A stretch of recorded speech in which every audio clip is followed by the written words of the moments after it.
because they're calling me names and they're saying how useless I am and how my dad should just let me die and stop spending money on me. This woman was born with a rare type of dwarfism called dystrophic dysplasia. I have a condition that is called dystrophic dysplasia. It's a very rare type of dwarfism. 1 in 100,000 individuals can get it because it's due to a recessive mutation. So it has been quite a journey with making sure that I get the appropriate diagnosis, because even some medical professionals are not familiar with my diagnosis. The physical limitations that came with it, I guess they are noticeable to other people, but not so much to me, just because I don't know any different. Because most of them is about reaching things, because of course the world is not made for my size. So the physical limitations is more about adaptation.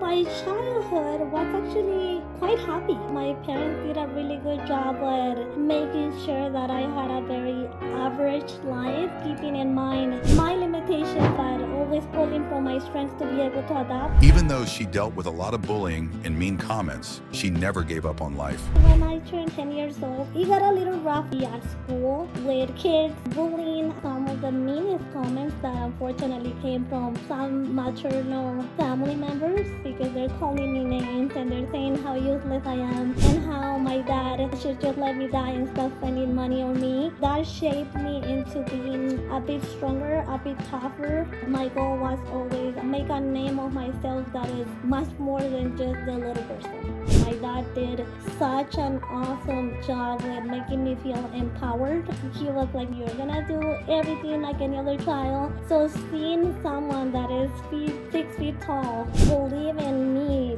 made me think that it was possible. I'm no longer gonna have this fantasy of maybe one day I'm just gonna grow and be normal. So I started thinking I need to make up a career that I enjoy and that can give me that financial stability. Anna is aiming for the Guinness World Record as the shortest psychotherapist to break stigmas and raise awareness. I am going for the World Guinness Record as the shortest psychotherapist. That means a lot to me, because I think it's time to start creating more and more awareness about people with different conditions and breaking that stigma.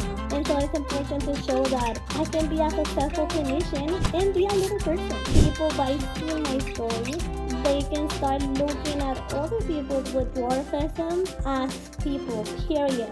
When I look back at my journey, I'm the most proud of is the fact that I acknowledge that I'm human. I guess the main message that I could share with other individuals that have physical challenges due to any condition, don't ever allow anyone to tell you whether you should be or shouldn't be in this world, because no one can decide that, and soon you become the actor of your life.